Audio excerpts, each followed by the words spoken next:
It is almost NaNoWriMo season. I'm not quite sure how that happened. But, and I'm not quite sure what number it is. Things have fallen apart, the center cannot hold, but I Should Be Writing is back with Valerie Valdes helping me out. So we'll get started on that. Possibly the worst intro I've ever done. Slouching toward Bethlehem, waiting to be born. Yes. But I should be writing. I should be working on my craft. I should be writing. I should be submitting my next draft. But I'm sitting home watching Doctor Who. Anyway, hi there. Welcome to I Should Be Writing. This is a podcast for wannabe fiction writers, and I am your host, Mer Lafferty. I am been doing this. Actually, I forgot to mark the anniversary. As of 2023, I've been traditionally published for 10 years. Oh, wow. 10 years. Nice. Yeah, that's wild. And I've gotten some award nominations and a couple of wins, and I try to throw my credentials out because it's very difficult for me with the self-esteem problems I have, but I also want people to listen to me and think I might know a little bit about what I'm talking about, because there are a lot of people out there who give advice who don't know what they're talking about. So, I have turned in my book 3 of Midsolar Murders, which its name is Infinite Archive. I turned in the rough draft. And then I'm kind of toying around with a new idea. I wrote a little bit on it Tuesday, and I was going to write a little bit more on it today. I don't have a working title for that yet, but I'm having fun with it. Went to Comic-Con, that was fun. And I found out today that Station Eternity is earned out. So there's my amazing news. Did not expect that at all. So I'm now actually expecting a royalty check. It's not huge. I mean, it just barely earned out, but it's still a royalty check that I did not expect for months. So I'm very excited about that. You're so amazing. I think that's pretty much all my news. If there's something else, I don't know. We lost the Hugo. Valerie and I co-edited Escape Pod, and we lost the Hugo for Best Semi-Prozine. But that's okay. Friend of the stream, Ursula Vernon, T. Kingfisher, won Best Novel. And upcoming guest, Travis Baldry, author of Legends and Lattes, won the Astounding Award. So there are a lot of people to be happy for. I love the sentiment that we lost it. Like, yeah, we had heisted it, and then as we were making our escape, we dropped it. That would be a better story than the reality. I'm just saying. So, anyway, that's what I've been up to. That's my news. Valerie, what have you been up to that you can tell us about? You're always doing like covert secret stuff. I'm a secret agent. No, I can now announce the NDA project that I finished writing last August. Wow. Was a Magic the Gathering story for the Lost Caverns of Ixalan, or Ixalan, depending on who's pronouncing it. And that released on last Friday. So if you're into Magic the Gathering stories, you can go check that out. If you're not into Magic the Gathering stories, it will not make much sense to you. So, how long is it? I thought I saw you post like a couple of chapters. Is it a long story? Oh, it is. It's 6 episodes. I want to say it's about 30,000 words. So it's a solid novella length. Yeah. That's not a story. That's intense stuff there. They're all stories. It's like your abuela's telenovelas. It's all their stories. Okay. Yeah. Mama's got to watch your stories. Exactly. So can you tell us anything you're working on right now? So what I'm working on right now, 2 things. I'm working on an anthology story for the World Building for Masochists anthology that recently kickstarted. And so I have got that is due to our esteemed editors. If you don't listen to World Building for Masochists, it's a great podcast. Highly recommend it. And I am working on potential sequels to Where Peace is Lost. If the editors will buy them from me, we shall see. I mean, I say the editors as if they're responsible for it. Like, they could be like, we love this. Take it to acquisitions, and acquisitions goes, Nope. Yep. I am familiar with that situation. Yep. Painfully so. But let's see if we can get you some more sales for Where Peace is Lost. Tell us what it's about, and I won't interrupt this time. No worries. So Putting the myself in a mode elevator, only. the elevator pitch for it is that it is about a refugee hiding from the empire that conquered her people, and she has to risk exposure or even war by taking a road trip to save her new home from a war machine that could destroy the planet. Excellent. Epic stuff. It is space opera, but it's also sort of space fantasy in the same way that like Star Wars and Voltron Legendary Defender are space fantasy. The new comp titles that I compare it to, because Star Wars is really broad, but I feel like it has a very Mandalorian vibe. Like if you liked a kind of stoic main character wandering around a planet doing stuff, then that's that same kind of vibe. And Voltron Legendary Defender is definitely very near and dear to my heart. I do love paladins, and this is a paladin book. The main character is a knight with cool Magitech armor. So yeah, good times. Yeah, it's a good book. I enjoyed it. Oh, cool. Well, cool. So we talked about Where Peace is Lost. We talked about the magic story. But Valerie, you wear so many hats. You probably wear more hats than I do, because you're also the mother of 2 small kids, and you have a day job, and you're a municipal liaison. I said that right. I didn't stumble at all. For NaNoWriMo, which means you know a lot more about how this whole thing works than most of us. Let's be fair, because I always try to remember that somebody may be listening to this for the first time. Somebody may have heard the word NaNoWriMo and doesn't know what it means. So take us from the beginning, not like the history, but like tell us what NaNoWriMo is and what your role is as municipal liaison.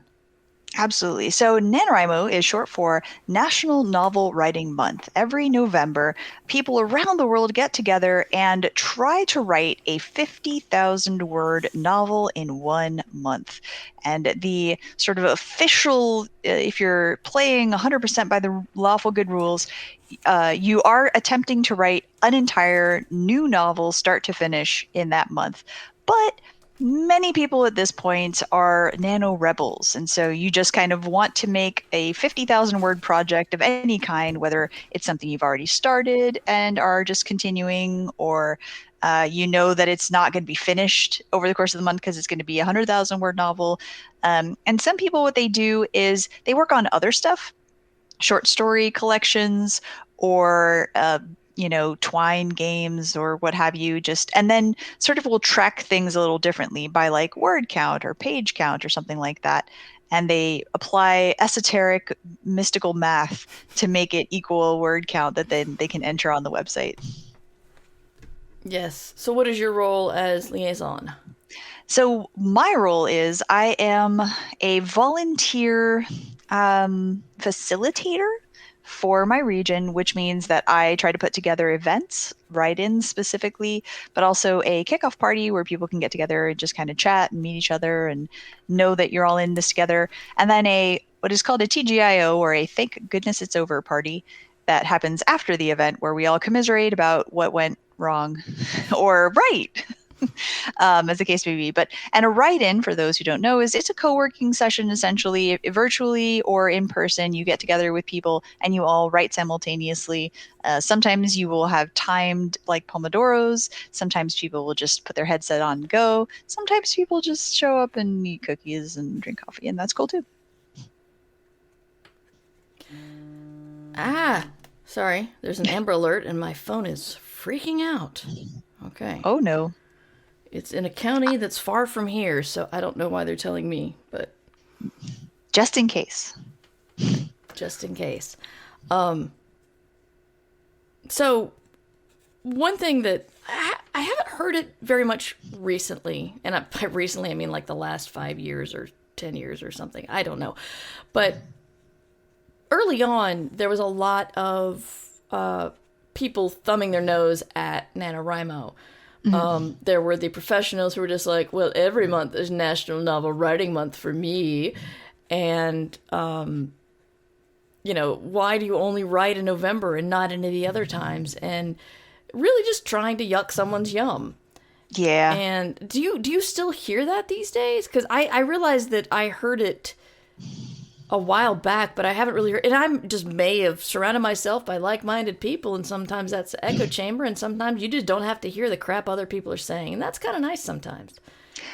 I wonder if there's like enough NaNoWriMo people at this point who are published writers that it's kind of lost some of that sheen of the amateur somehow. I don't know, but I definitely haven't heard that as much as I feel like I also would occasionally see that kind of grump on social media. But yeah, I think that more and more writers, the benefit of NaNoWriMo, even if you're a professional writer and you write 100% of the time all year round, is that you're doing this together with other people who are also doing this thing. And even professional writers, a lot of them don't write 50,000 words in a month. A lot of times it's a much slower pace and it's spread out over a longer period of time. And so I think that there is still a sort of madcap, magic to attempting something so enormous in such a short span of time. For some people, yeah, I mean, they can crap 50,000 words out without any problem whatsoever. For me, it still is a lot. It's a lot. I struggle to get to the daily word count. So, but I do it. Yeah. I do it. Slow and steady wins the race. And so, yeah, I mean, you still will see people being like, oh, that was a nano novel. Obviously it sucks, as if we wrote it and then simply put Released it on it as well. Yeah, I'm like, well, what do you, especially with TradPub stuff, it's like, did you think it didn't go through multiple levels of editing before? Yeah. Yeah, I was surprised. The Night Circus is one of my favorite books of all time, and that started out as a nano book. But I found out that, I mean, it's a romantic book. I don't know if you'd call it a romance because it doesn't really follow romance tropes or beats, but there's a heavy line of, the two main characters fall in love. That's not too much of a spoiler to give that off. But then I found out, like, her first draft didn't even have one of them. Yeah, no, So it's that's like, the thing. That was amazing to me that it changed that much to add such an important main character to the story. So, yeah, pros do NaNoWriMo, and our books change a lot. There's me, there's Valerie, Mary Robinette Kowal. There's a lot of them who do NaNoWriMo either for camaraderie, or sometimes it's good to get a head start on a new book. Yeah. And a lot of it is the community. I don't really do the community on the site. And I haven't really had good luck with my local municipal liaisons, but I have really enjoyed those of us in the Discord doing NaNoWriMo. And for the short term, our NaNoWriMo Discord is going to be open to anybody who wants to join. Otherwise, you can support the Patreon or the Substack and get an invite to the entire Discord. But we're putting NaNoWriMo open to everybody, so I need to remember to put that link in the show notes. What do you know about pros who get a lot out of NaNoWriMo, Valerie? I know that if you go to the website now, they do not have like a list of, novels that were written during NaNoWriMo, but you will find a lot of published authors talking about it on their website. They put out regular pep talks from, USA Today best-selling authors and really smart, cool, important people. And it's a tool. Like Nano, like so many other things, is a tool that can work for you or it cannot work for you. For some people, the idea of writing 50,000 words in a month is just insurmountable, period, end of report. They can't do it for various reasons. And not a single one of those reasons has to be that they're like a bad writer, because that's absolutely not the case at all. But for the people who do, give it a try, even if you write 20,000 words, even if you write 10,000 words, as long as you wrote more words than you would have otherwise, then I feel like it's a success. and you should make the attempt and see where it takes you. And part of it too is that I think that some people have complained that over recent years, Nano has shifted to be very, I'm not going to say forceful, but nudging people towards self-publishing their work. And having a lot of stuff revolve around self-publishing, prizes that are very much only really useful if you're self-publishing. And I think that it's easy to forget that the first reason you should probably do NaNoWriMo is because it's fun. And if you're not having fun, do something else. Yeah. Go play a video game, go watch movies. Like, it's fun. You should be having fun. It's a challenge. It's ambitious, but it's supposed to be fun. Write fanfic, write whatever you want. Like, come in and do your, I don't know, Hannibal Muppets crossover, whatever. Like, have a good time doing the thing with other people or by yourself. Yeah, that's my Nano pitch. That have sounds a good one. Good. I think NaNoWriMo is a tool, and it's a tool you can choose to use or not. A lot of people get, like most things, can get a little too attached to it or put a little bit more importance on it than is healthy. But really, it's something that you can use to help kickstart a project. And I like it. So I recommend it. It's NaNoWriMo.org. Is there any secret ML advice that you have to give our listeners before we sign off? So my secret sauce, and the thing is too that what works for me is not necessarily going to work for you. But I will say that I think a thing that works for everyone is create a meal plan for yourself. A meal plan. That's brilliant. A meal plan. Just before Nano starts, make a meal plan so that you don't have to think about what you're going to cook every day. If you can have like pre-made meals, that's not always financially feasible, but or healthy. Or healthy, yeah. But having stuff that you can just grab and go is really helpful. But more so, just at least have a plan in place so that every day, if you're the kind of person who needs two options and you have to choose one, that's cool. But otherwise, just 30 days, 30 meals, do it so you don't have to think about it. Likewise, clean your house, do your laundry, and actually fold it and put it away. Oh God, that's asking too much, man. Calling everyone out here. And what else? Stock up on essentials so you don't have to like run to the store suddenly to get cat food or whatever. Just anything that you can do to clear the path for you. Think of it as that. This is your machete work. You are cutting weeds and underbrush out of the way so that you can smoothly progress throughout the month to your end goal. So just anything that you can do that is that, do it. Yeah. I will also say that for me personally, which is not the case for everyone, I find that if I hit the word count every day, I will make it. If I don't hit the word count, yikes on bikes. And so some people are burst writers. For some people, you'll write 3,000 words one day and then like no words the next day. And that's okay. To be clear, you know yourself, lean into whatever works best for you. For me, it's twisting my arm and making sure I hit word count every day. And then other little tips and tricks. Round up. So whatever your word count is when you stop, Pomodoro or whatever, check the word count and then try to round up to the next 50 words or, at least the next 0. So just sit there and force yourself to write that many more words until you have rounded up to the next little increment. That just gives you a few bonus words, but it adds up. And interesting. I like the round up plan.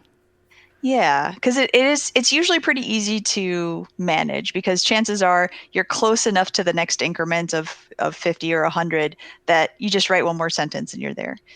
And I will also say that, and I'm I'm using the gluteus maximus extraction method here, but I think I did read it somewhere that Nano has discovered that you are 30% more likely to finish your novel in the month or to hit 50K if you make yourself a cover. Oh, yeah, I've heard that. Yeah, for some reason, it helps people feel more invested and more attached to the thing that they're doing. So that's good. I will also say that there are a couple of normal drop-off points. It's like you're deep sea diving, and then you hit a certain level, and then suddenly there's a big drop, and then another level, and there's another big drop. And the drop-off points tend to be within the first few days, where you're like, oh no, I have not been able to hit daily word goal, and I'm a failure, and I will give up. Don't give up, keep going. Likewise, usually around like 20 to 30% mark is a big give up point. Yeah. So for the first 10 days, midpoint, everybody hates the middle of a book. And so once you've hit what appears to be the messy middle, chances are your brain simply stops functioning in a useful way effectively.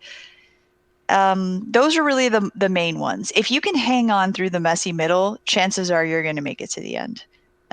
It's not a guarantee, but it definitely increases your odds. So just be aware of those drop-off points around day 3 and day 10.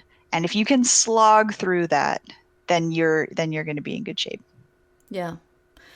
I'm planning on a daily podcast for my Patreon. I don't know if I'm going to do Nano or not. Mm-hmm. I want to. I always like doing it. But I have to be honest and say if I'm doing a daily podcast and I've got a couple of book events, my book comes out, Chaos Terminal, November 7th. It's gotten a starred review from Booklist and Library Journal. Check it out. Woohoo! Hey. But I've got a couple of book events next month. So like from about the 6th to the 14th, I'm going to be really busy. So I don't know if I'm going to be able to write at that time. So I don't know if I can commit to Nano, but I do want to do a daily podcast for the Patreon people. And this is where I get really ambitious. I also want to post it to the regular feed. Like later like in the evening. So if you're listening to this from the regular feed, you'll get it in the evening. I don't know if I'm going to be able to do that because the more it sounds like you should just be able to like cut and paste everything, but posting a podcast in a lot of different areas takes time, and it always takes more time than I think it's going to take. So we will see if I achieve that. But the theme will be Evil Mer giving advice during NaNoWriMo. We'll see if I can do that 30 times. Evil Mer advice. Evil Mer. It's coming daily. So helpful. Such mustache. Wow. I need to buy more mustaches. Anyway, I will be streaming as well on twitch.tv/MightyMer. And I'll have a couple of guest stars on. I'm going to have Travis Baldry on the 6th because we both have a book coming out on the 7th. So that's going to be fun. Travis is the author of Legends and Lattes, the Astounding Award winner, and just a delightful person. So looking forward to having him on the show. And I'll probably bring Valerie in again because Valerie is a very good and level-headed person while I flail about and yell a lot. So I'm flailing on the inside. Yay! Valerie, where can people find you online? You can find me at valerievaldes.com. That is Valdes with an S, not a Z.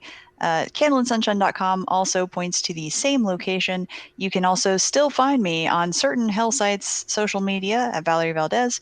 Or if you don't find me at Valerie Valdes, I am Valerie Valdes author instead. And you stream almost every weeknight on Twitch. On Twitch, Monday through Wednesday, it's me and Monday through Friday, it's me and or my husband. I am on Monday through Wednesday. My husband's on Thursday. We stream on Twitch as the kids are asleep, which is ostensibly when we're streaming. However, when we first started streaming, our kids' bedtime was before our stream. But now our kids are older. Yeah, they tend to do that. And so our 12-year-old now just keeps being awake. Oh, dare. When the stream starts. So that's the stream name's a lie now, but that's okay. It's aspirational. Yes. We And wish you- the kids were asleep. Yes.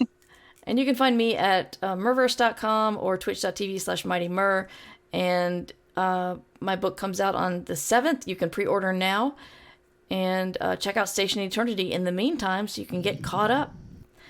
But we will see you next week. And until then, you should be writing. I Should Be Writing is available to you under a Creative Commons Attribution Non-Commercial No Derivatives license. Theme music by John Anealio. Art by Numbers Ninja. Production by Summer Brooks. And hosting by Libsyn. Find all of this information and more at murverse.com. And remember, we can't do this without you. Thanks for your support. Well, I should be writing. I should be working on my craft. I should be writing. I should be submitting my next draft. But I'm sitting home watching Doctor Who. Yeah, I'm sitting home watching Doctor Who.